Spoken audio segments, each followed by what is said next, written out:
Counselor? There's a raccoon stuck in the vending machine. That's so annoying. I wanted a snack. Welcome to Trail Mix. Our mini episodes from Camp Counselors podcast. Each week, the stories come from you, our Camp Shady Birch campers. We want to hear your juicy gossip, Top secret confessions, embarrassing and scary stories. and sprinkle in our sage counselor advice. Trail Mix is for the campers. And God, do we love ya. Hey, happy campers! Welcome back to Trail Mix. This is our mini episode where we read listener-submitted stories, thanks to viewers like you. Thank you. Welcome back, everybody. We're back in the cabin. The last couple episodes were batched for Trail Mix, and these will be as well. But it feels good because we were hit hot and heavy with so many incredible stories. So thank you so much for sending in. Like always, if you want to be a part of these shows, you can send your stories into campcounselorspodcast.com or send us an email directly at campcounselorspod@gmail.com. Yes, we've had tons of wonderful stories. I feel nourished from it. Ooh, you feel fed? I feel fed. Speaking of fed. Yeah. The feds are here. No. Do you remember your gut reaction when you found out that Caesar salad has anchovies in it? I specifically remember it was the summer of 98. I was summering in the Salon Sea. What's that? I was just going for it. And now you're asking too many questions. So and now sorry. the bit's Yeah, over. no, I know. I was there. Do you remember your first memory of it? Because it clearly sounds like you do. Yeah, I was like, wait, what the heck? There's no anchovies in it. Also, is it anchovy oil in it? Or is it like, I don't quite know what's in it that is anchovy. I'm assuming anchovy oil. And I know that some Caesar salads come with anchovies. But yesterday was the first time I took a big, healthy bite of a salad and I tasted those anchovies. And there was no anchovies in the salad. It was just the dressing. In the dressing, yeah. Like traditionally, like a good Caesar will have it. But it's like, I don't need that because I know if I go to the store and get Ken's, I don't think I'm going to see anchovy on the back of that bottle. And correct me if I'm wrong. Ken's Steakhouse dressings. Right into the pod. Let me know that I'm incorrect. But I don't need it. I do not need it. I don't think it brings any value to the salad. So you say that until you taste a Caesar salad that actually doesn't have it. Because I feel like they might have some Caesar, or I mean some sardine drippings in it, or whatever, fish sweat. Yeah, is it the oil from the marmalade or is it the bones from the fish? The secretion from the loving. Yeah, it's definitely giving secretion. One time I got a Caesar salad and I got the anchovies on it and you didn't get the anchovies on it because I was trying to be like different and fun. And I immediately took a bite of one. I said, absolutely not. And I removed them off my salad and it didn't matter because they were leaking on the leaves. So I feel like I still kept tasting it every bite. And I know what it feels like to have a fishy Caesar. And I never order a Caesar for it to be fishy. And it's like a disease. It's like anything that it touches just tastes like it. Yeah. Like they left their memory. I feel the same way about olives. I don't fuck with olives. See, I like an olive. I really do. Also, we were talking about the restaurant we're talking about in question is in New York and it's called Just Salad. And I want to go on record and say they need to break out of New York and be everywhere. I think they're so phenomenal. Other than that experience. But also, yeah, I feel like I'm not selling it. It is great.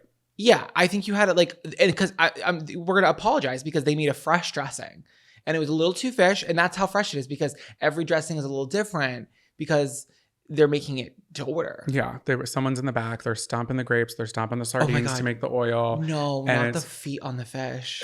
And it's just homemade. It's homemade, so I should be appreciative. It's just, I don't know, it was shocking a little bit. Yeah, I continued to eat it. Definitely shocking, but I want to go on record and say that we do love Just Salad. And every fifth order I order on DoorDash, I do get $5 off the following order. Where are our sardini girls out there? Because so badly, I just want to buy a little tinned fish, peel it back. They look like they're sleeping in a little sleeping bag. Yeah, like the canned fish culture is at an all-time high this year, I'm seeing. Yeah. People are coming out of the woodworks and being like, I am a sardine lover. I am a sauced canned mussel lover. To me, it's one step above cat food. It's not for me, but I'm not going to yuck your yum because you guys know how much I eat sour cream. I can basically eat it by the bushel at this point. He's done it. So a lot of people would look at that and say, ew. So who am I to look at someone eating tinned fish and saying, ew? Because I like tuna. I like tuna. Yeah, and that's in a tin. Yeah. I think it's just the fact that it's a whole fish and his family. Is it deboned? Is that a silly question? I don't know if they have bones. No, I think maybe the bones are just too small. Do you ever eat a meal like a fish and wonder if it was a boy or a girl? Never. I've never wondered that once. Now I will. Yeah. Because it's like, yeah, they're not just, yeah, right. That is weird to think I think about that quite often. Do you take a bite of your like lemon pepper salmon and say, oh my God, this is so mother? Yeah, or like I bite into it, it's a little dry. I'm like, this was a papa. Oh, this was daddy fish. Yeah. Okay. Yeah. Yeah, but I just wish I liked tinned fish because I think they're cute. I think it's a cute like concept. I've seen bath towel rugs that I have added to my cart from Urban Outfitters, whom I don't support. But in that moment, I was weak because it looked cute and I wanted it. Yeah, I think you like the aesthetics of the south of France. You like Capri. You like Sardini. Oh my God. Santorini. You just like the Mediterranean culture and that aesthetic of food. I'm sure you also like a nice illustration of a can of tomato sauce. But see, I am a tomato girl. I will love a tomato. I think it's less about the food here and more about the regional aesthetic is what you're into. I think you're correct, 100%. Should we get into our stories? Yeah, on that note, let's get into our stories. My first story is about a pair of blue suede boots heard around the school. I've got a camper in need of some dating app reconstruction. Okay, and then I have a nightmare trip to the nail salon that made me sweaty. And an affirmative message from the great beyond. Let's get into it. Get out of the water and onto the dock. You're not going to believe what I just heard. Welcome back to Gossip Talk. Ooh!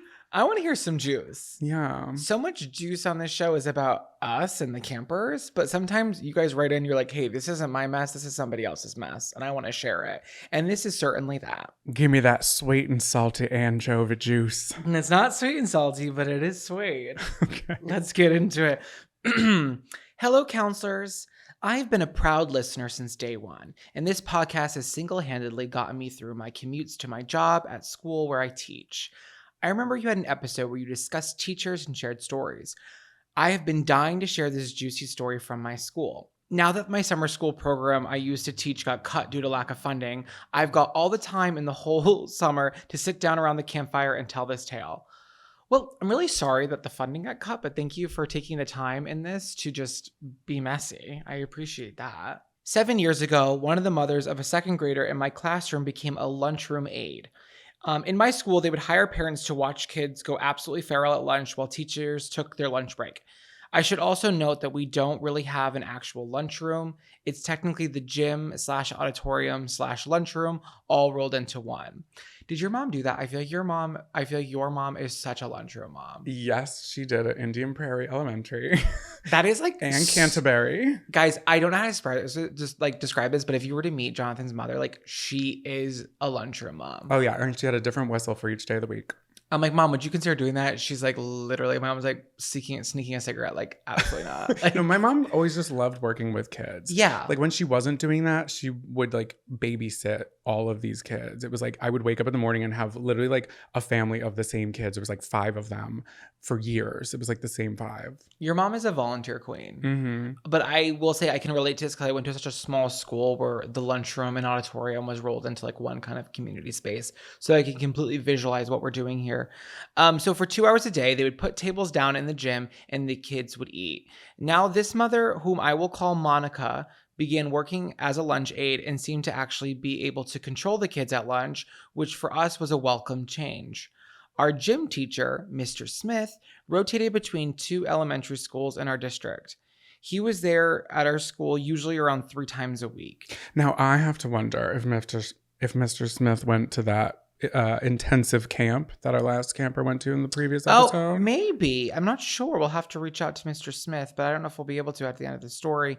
When it was lunchtime at our school, he obviously couldn't teach gym. So apparently he would just hang out in the gym on the stage, like the auditorium part of the room. He didn't have anywhere to go. Why didn't he go to the teacher's lounge? Well, I don't know. Maybe he just wanted to vibe. Okay. When I would drop off my kids to the lunchroom, Monica and Mr. Smith were always chatting together. But I didn't think anything of it until we all noticed a very specific wardrobe change.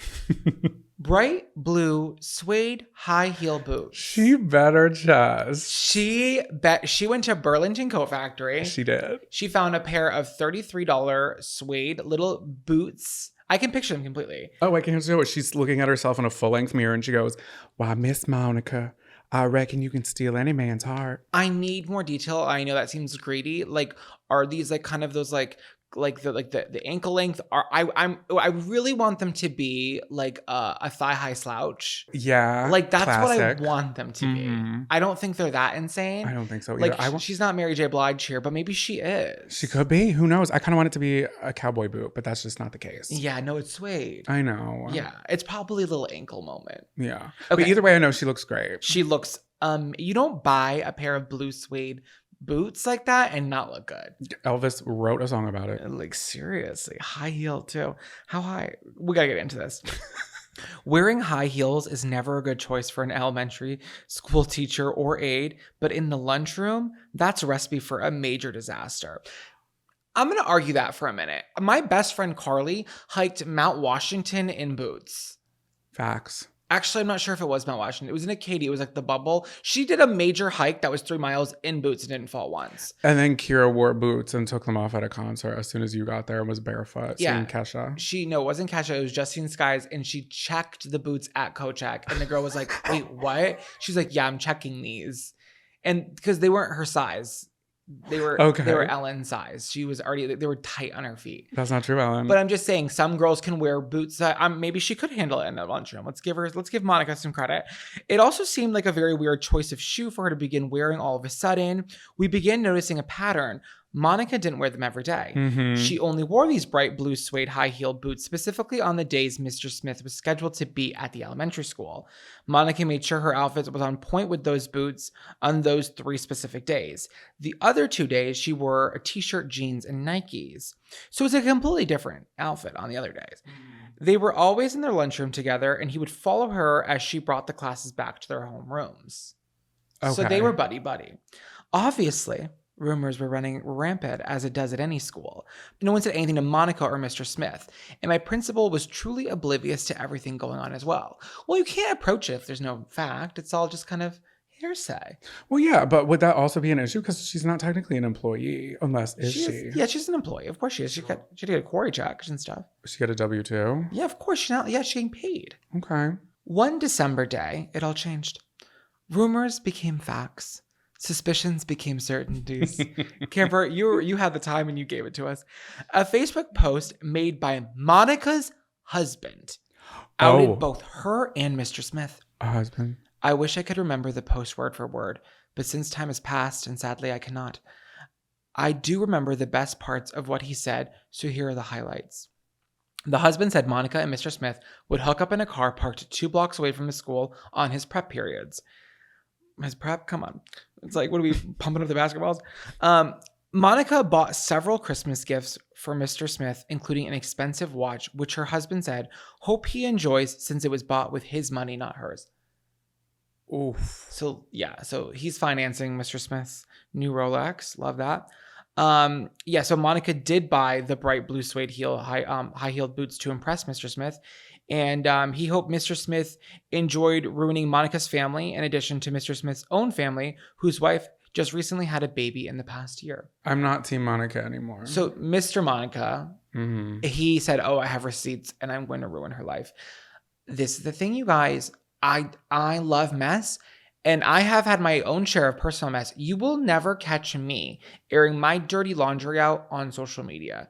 To me, it is embarrassing. And I understand things were going on with Mr. Monica, but looking back on that, I wonder if he regrets doing that publicly. I don't know. I would regret it. I would. I feel like it's obviously circumstantial, but in the situation, in his headspace, he's frustrated. He's pissed. He wants everyone to know that his wife is an evil woman and this man also ruined a family. He did. And she ruined his too. Yeah. Everyone was at fault. So that Facebook post circulated the town so quickly, and my principal finally found out and had no choice but to take action. Mr. Smith was transferred to a different school in the district, and Monica no longer works as a lunch aide in our school. I did feel bad for her child in my class. Completely forgot that detail. Yeah. The parents were split for a while, but I have since learned that they may have moved past this bright blue suede boot affair and are rekindling their relationship. She now works as an aide in my boyfriend's mom's school, so I have the inside scoop still. I told her to let me know if these boots ever made an appearance again. By the way, if you need a teacher to teach some classes at Camp Shady Birch over the summer, I am free, totally free. Maybe the arts and crafts cabin. Sincerely, second grade teacher in cabin 77. Ooh, we would love that. Maybe a little cobbler studio. We can make a pair of blue suede shoes, all of us. Oh my God, that would be so fun. Come on, Elvis. Honestly, the husband part threw me for a loop. I thought it was going to be like a crazy fun romance, and they got caught like kissing in the teacher's lounge, but I didn't see the husband coming. Yeah. Neither did she. Well, I think the cops saw them parked 2 blocks away. You cannot do that around a school. They said, we're 1,000 feet away. Oh. I've been really working on improving my health, and part of that is drinking my AG1 every morning. For me, it makes me feel like I'm starting the day off right, even if things go off the rails later, which, sometimes here at camp it does. AG1 is a foundational nutrition supplement that delivers daily nutrients and gut health support and is backed by multiple research studies so you can trust what you're putting in your body. It's summer. Hey, we're having fun. I'm letting loose. I don't know about you, but it is important that we're still taking care of ourselves. So lately, I've been paying more attention to what I'm putting in my body. And I know I can trust this formula because it's backed by research studies and experts. There's a lot to do around camp, okay? I'm always looking for more energy in my day. Honestly, who isn't? But drinking coffee all day gives me the shakes and launches my anxiety into orbit. However, drinking AG1 gives me the energy I need to power through my day without the shakes or anxiety. And in one study, 91% of participants noticed that they needed less coffee after 60 days of drinking AG1. If I had to recommend one product to support whole body health, it's AG1. And that's why I'm excited to have them as a new partner. Starting your journey with AG1 is a win. Try AG1 and get a free 1-year supply of vitamin D3, K2, and 5 free AG1 travel packs with your first purchase at drinkag1.com/camp. That's drinkag1.com/CAMP. Are we qualified to be giving advice? No. Are we going to do it anyway? Absolutely. Welcome back to Dear Counselors. You need advice and we'll give advice. Can't guarantee that it's going to be good, but we'll think that it is. Absolutely. Okay, so we have a little piece of advice that we need to issue out here, okay? Howdy, happy counselors. Hi. I need advice in all caps, so we're getting serious here. I have been single for exactly 10 years now. I've just turned 30. Yes, I'm old. Bury me alive, young people. Please do it. I beg your finest pardon. 30 is not old. No, it's not old at all. I spent most of my 20s being single, fun, and free, which is nice and rebellious of me. But now I want to settle down with somebody, get serious, and have a long-term person to experience life with. If you could rate and edit my profile, that would be great. Don't show my pictures of my name. We're not going to. But if you could react to my pictures, describe them without showing them, blah, blah, blah, blah, blah, and read the bio. Okay, so we're going to tweak the bio. We're going to rate the pictures. And also, in my messages, I approach people with a hiya. How else should I say hi? It's natural for me to say hiya, also avoiding sup or what's up, etc. Help me, signed the weird punk Hannah Montana stan in cabin 2. Best of both worlds. Okay, love that. And his bio says, warning, I'm a huge goofball looking for somebody to work out with at the gym, make pasta for at home with a movie night, chat a little, then let's meet up for a date. I will sing. I like to serenade. And then I guess, I don't know what is that? Do you know what app that is? I'm not sure what app that is. I don't know either. Okay, so let's get into it, campers, because I think this is we're not doing a great job describing so far. This is a 30-year-old man. I will say, I love the bio. I think the bio is great. I think it shows your personality. It wouldn't change a thing about the bio because that is who you are. And you're not supposed to, it's weird, right? Because when you're dating people, you're kind of putting on this fake persona for a hot minute and then slowly pulling back the curtain to be like, oh no, this is the real me. You're putting on your best effort, the best version of yourself before. It's never like the realest version, especially on the first date. It's kind of like we're both kind of. It's like an interview. And it's fine. And that's totally normal. I don't love Haya. Gotta be honest. I'm gonna be honest. I don't love Haya. I don't love Haya either. Okay, so let's start with the approach to the messaging. Okay, so what would we say instead of Haya? I don't mind hello. I don't mind hello either. How's it going? I also think it is fun to receive a message, being on the receiving end of somebody who their first message has something to do with something in your profile, whether that be a picture or something you mentioned in your bio. Like if I mentioned that I have a podcast. I don't know. I'm just saying it. And then if somebody said, hi, what's your podcast about? Or hi, oh, what kind of podcast do you listen to? Or hi, oh, I love listening to podcasts. I like this one. That's like, okay, you went to my bio, you read it, you're relating to it, and we have a conversation jumping off point versus hi, how are you? What's going on? I feel like if you start kind of with a hello, totally fine. But there's really like, it's exhausting. It feels like work at that point to be like, where do we go from here? And to me, that's like starting off on the wrong foot. So I think specifics peeled from their bio or their profiles is good. I agree completely. Also, I love your photos. I have a small issue. Okay. I think we need to swap out 1 or 2 photos of you kind of more direct to camera. They seem like a lot of really great personality photos. I need one solid, like, strong smile at dinner, holding a cocktail, holding a Coca-Cola from a wedding. Yeah. I think we need to see another version of you because I'm seeing all the really fun versions of you. And I just want to see one that's kind of a little bit more, I don't know. Like maybe polished or just like what you would look like if I'm bringing you to a wedding. Because at the end of the day, that's in the back of someone's head that's looking at your profile. Also, campers listening, there's like 5 pictures, maybe 6. And I think all of them are selfies. They all look like selfies. So I would say swap out one of them, maybe this one picture that you're considering, and have somebody else take it of you. Or, you know, where you're not holding the phone or you're not as up close to the phone. I feel like that's what we need. Or an action shot, you know? Totally agree. I just want to end it by saying you're absolutely going to be fine. You are very attractive. You're clearly very funny. And 30 is not old. So I don't want there to be any panic here. I think you're in a different transition because you're like, hey, I'm ready to settle down. And I think you're going to find this happens very quickly for you. I think you're in the clear. Do not stress. Time is not running out. You're gonna be fine. A couple tweaks. That's all I would say. Because it's not like we're doing a total makeover here. I think you're good. Also, humor, in my opinion, is the most attractive trait that a person can have that not everybody has. You know, looks will fade. And I'm not saying you're not handsome. That's not what I'm saying. You're a handsome fella. But I think humor is an attractive trait. So you're already set up for success. Let us know and invite us to the wedding, please. Scary stories around the campfire. Welcome back to Scary Stories Around the Campfire, campers. Grab a blanket, grab some snacks, grab a hot cocoa. Things are about to get creepy. I have a scary story. Do you have one as well? I do have a scary story. Okay, a double feature at the drive-in. Mine was, to me, it's absolutely horrifying. To some of you guys, you might just be like, oh my God, that's sad. But I understand completely, so let me get into it. Hi, my 2 favorite little honeys. I'm an OG camper who's been around since the beginning and have recruited my husband and tons of friends to come to camp with me over the last few years. Having said that, let this be my formal request for a larger cabin, preferably the one with good AC. You'll know why in a minute. When I'm not at camp, I am a wedding photographer and home/lifestyle influencer in Jacksonville, Florida.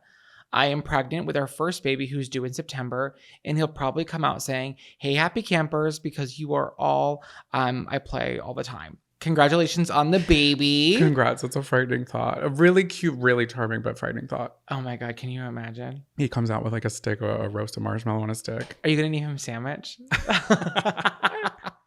Ever since I was a little girl, let's say 2 or 3 years old, I've had the most unfortunate luck with suffering from hyperhidrosis. For those of you who aren't like myself or Zachariah, this is better known as just having clammy ass hands and feet, and maybe other areas too if you're lucky. For most of my life, I've tried not to let it get the best of me, since there's really nothing I can do about it besides using hand deodorant, which is as awful as it sounds. I've mostly accepted that in some situations, I'll just have to make a little jokey joke after a wet handshake with a stranger. Literally my life. The other week, I went to get my nails done at a location I've been at for years. I've always wondered this, as someone who has really sweaty hands all the time, how to get your nails done. I got my nails done once for a commercial that I never made the final cut for, but it was outside of like a dressing room trailer, like on a set for a commercial. And there was such wind going by that it felt like a natural air conditioner. Right. Cause I was like, oh my, of course, I was thinking to myself, thank God it's windy out because my hands aren't sweating. Cause I'm like, this actually would be a nightmare if I was getting my nails done all the time. So my usual girl puts out a mini fan out for my hands during the entire appointment because she doesn't want to slip and slide as she's painting Big Apple red. It's that bad.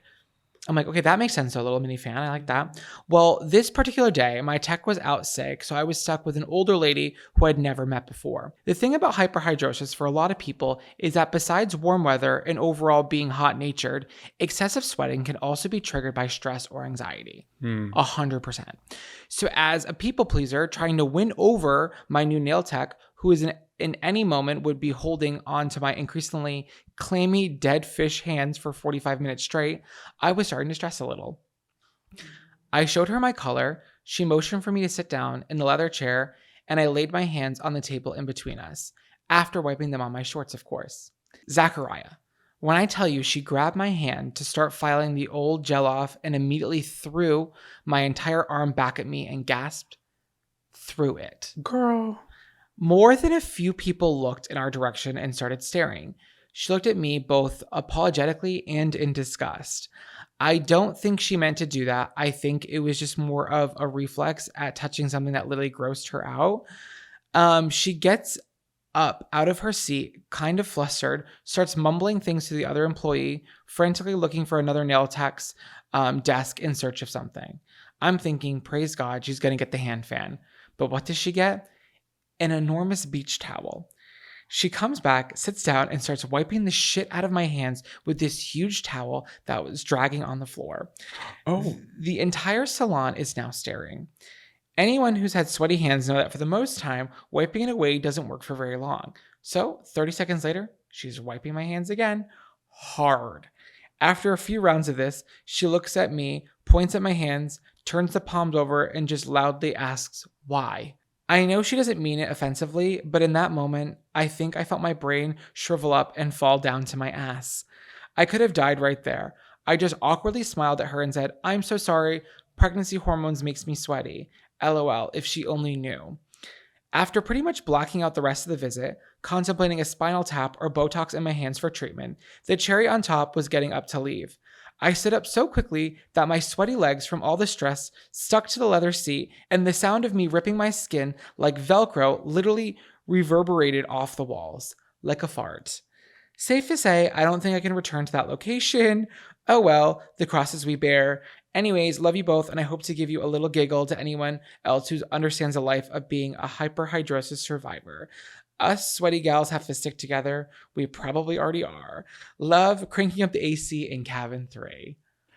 Camper, I am so sorry.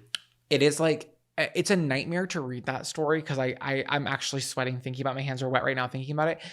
But I do feel some sort of solace in the fact that there are other people out there who deal with it. It's the worst thing ever, guys. If you don't know what it's like, it's just, it doesn't matter. That's what it is. It gets like heat isn't a factor. Anxiety can just cause you to start sweating. And it's like, like you shouldn't be anxious at the nail salon.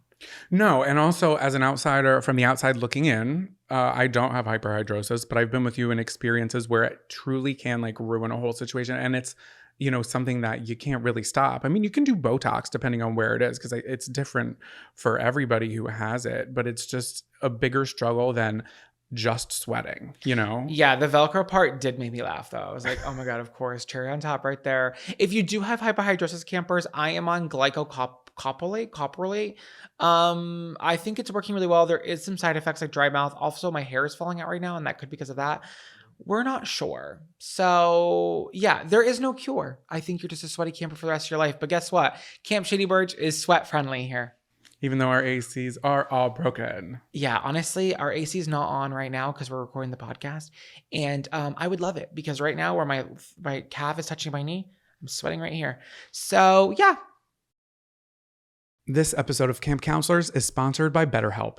Having a self-care summer is easier said than done, campers. That's why it's important to have self-care non-negotiables. When your schedule is packed with camp activities, big work projects, the kids are home from school, it's easy to let your priorities slip. Even when we know what makes us happy, It's hard to make time for it. But when you feel like you have no time for yourself, non-negotiables like therapy are more important than ever. I learned so much in therapy. One of the things that I learned is that it is not selfish to put yourself first. It's like those safety videos on planes. They always say you got to put on your own mask before helping others. And that is what we're doing here, campers. So if you're thinking of starting therapy, give BetterHelp a try. It's done entirely online, designed to be convenient, flexible, and suited to your schedule. Just fill out a brief questionnaire to get matched with a licensed therapist and switch therapists at any time for no additional charge. Never skip therapy day with BetterHelp. Visit betterhelp.com/camp to get 10% off your first month. That's BetterHelp,